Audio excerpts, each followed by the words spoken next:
Hi. പണ്ട് കാലങ്ങളിൽ നമ്മുടെ ഗുരുക്കന്മാരെല്ലാം നമുക്ക് കാര്യങ്ങൾ വ്യക്തമായി മനസ്സിലാക്കാൻ കഥകളിലൂടെയാണ് അവർ ഉപദേശങ്ങൾ തന്നുകൊണ്ടിരുന്നത്. ആ ഒരു കഥയാണ് ഞാൻ പറയുന്നത്. മനുഷ്യൻ്റെ മനസ്സുകൾ സാഹചര്യങ്ങൾക്കനുസരിച്ച് എങ്ങനെ മാറുന്നു എന്നുള്ളതിൻ്റെ ഒരു കഥയാണത്. വളരെ ധനികനായ ഒരാൾ, എക്സ്ട്രീം റിച്ച് ആയിട്ടൊരാൾ, ഒരു വലിയ നദി, ഗംഗാ നദി പോലത്തെ ഒരു വലിയ നദിയിലൂടെ ബോട്ടിംഗ് നടത്തിയിരുന്നു.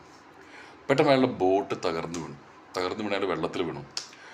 വളരെ ആഴം ഉള്ള നദിയാണ്, നല്ല ഒഴുക്കുണ്ട്. അയാളുടനെ രക്ഷിക്കണേ എന്നുള്ള നിലവിളി ഉയർത്തി. അപ്പോൾ കുറച്ച് ദൂരെ നിൽക്കുമ്പോഴത്തേക്കുണ്ട് ഒരു തോണിക്കാരൻ വരുന്നുണ്ട്. അയാൾ പുറം തിരിഞ്ഞിരിക്കുകയാണ്. എത്ര വിളിച്ചിട്ടും അയാൾ വിളി കേൾക്കുന്നില്ല. അപ്പം ഇദ്ദേഹം പറഞ്ഞു, നോക്കൂ, എന്നെ രക്ഷിക്കൂ, ഞാൻ അത്രയും ധനികനായ ഒരാളാണ്, എൻ്റെ എല്ലാ സ്വത്തുക്കളും ഞാൻ നിങ്ങൾക്ക് തരാം, എന്നെ രക്ഷിക്കൂ എന്ന് പറഞ്ഞു, എൻ്റെ ജീവൻ രക്ഷിക്കൂ.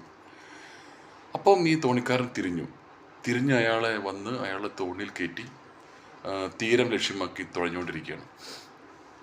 ഒന്ന് റിലാക്സ് ആയപ്പോഴത്തേക്കും ആണ് പുള്ളിക്ക് തോന്നിയത്, ഞാൻ എന്ത് വിഡ്ഢിത്തരാണ് പറഞ്ഞത്. ഞാൻ എൻ്റെ എല്ലാ സ്വത്തുക്കളും ഇയാൾക്ക് കൊടുത്താൽ ഞാൻ പിന്നെ എങ്ങനെ ജീവിക്കും? ഭാര്യയുണ്ട്, 2 മക്കളുണ്ട്, ഞാനാണെങ്കിൽ ഇയാളോട് പറഞ്ഞും പോയി. അപ്പം തോണിക്കാരൻ ഇങ്ങനെ നിർവികാരനായിരിക്കുകയാണ്. അപ്പം ഇദ്ദേഹം പറഞ്ഞു, നോക്കൂ, ഞാനൊരു ആവേശത്തിൽ പറഞ്ഞതാണ് മുഴുവൻ സ്വത്തും തരാമെന്നുള്ളത്. ഞാൻ പകുതി തരാം കേട്ടോ, കാര്യം എനിക്ക് ജീവിക്കണ്ടേ, നിങ്ങൾക്കും പ്രത്യേകിച്ച് ബുദ്ധിമുട്ടൊന്നും ഉണ്ടായിട്ടില്ലല്ലോ. തോണിക്കാരൻ ഇയാളുടെ മുഖത്തേക്ക് നോക്കിക്കൊണ്ടേയിരുന്നു. തീരം കുറച്ചും കൂടെ അടുത്തപ്പോഴേക്ക് തോന്നി, എന്തിനാണ് ഞാൻ ഈ പകുതി സ്വത്ത് കൊടുക്കുന്നത്, അത് കുറച്ച് ഓവറല്ലേ. അപ്പം പറഞ്ഞു, നോക്കൂ, പകുതിയല്ല, 1/4 ഭാഗം തരാം കേട്ടോ, കാര്യം എനിക്ക് ഭാര്യയും 2 പെൺമക്കളുണ്ട്, അവർ മനോഹരമായി ജീവിക്കാനുള്ള സാധ്യത ഞാൻ ഒരുക്കി കൊടുക്കണ്ടേ. അപ്പം ഞാൻ ഒരു അച്ഛനല്ലേ, നിങ്ങളൊന്നും തെറ്റിദ്ധരിക്കരുത്. അപ്പോഴും തോണിക്കാരനൊന്നും പറഞ്ഞില്ല. തീരത്തേക്ക് എത്തിയപ്പോൾ ഇദ്ദേഹം പറഞ്ഞു, നോക്കൂ, നിങ്ങളൊരു കാര്യം മനസ്സിലാക്കണം, എൻ്റെ ഒരു സ്വത്തിനും നിങ്ങൾക്ക് അവകാശമില്ല. കാരണം ഒരാളുടെ ജീവൻ രക്ഷിക്കുക എന്നുള്ളത് ഒരു മനുഷ്യൻ്റെ ധർമ്മമാണ്. അതുകൊണ്ട് ഞാൻ നിങ്ങൾക്ക് 1,00,000 രൂപ തരും, അതിൽ നിങ്ങൾ തൃപ്തനാവണം. തോണിക്കാരൻ അപ്പോൾ നോക്കിയിട്ട് പറഞ്ഞു, 10 രൂപ എന്ന് പറഞ്ഞു. അപ്പോൾ ഇയാൾ അന്തം വിട്ടു. ഞാൻ പറഞ്ഞത് കേട്ടില്ല വെച്ചു. അപ്പോൾ അയാൾ ആംഗ്യം കാണിച്ചു. അയാൾക്ക് ചെവി കേൾക്കില്ല.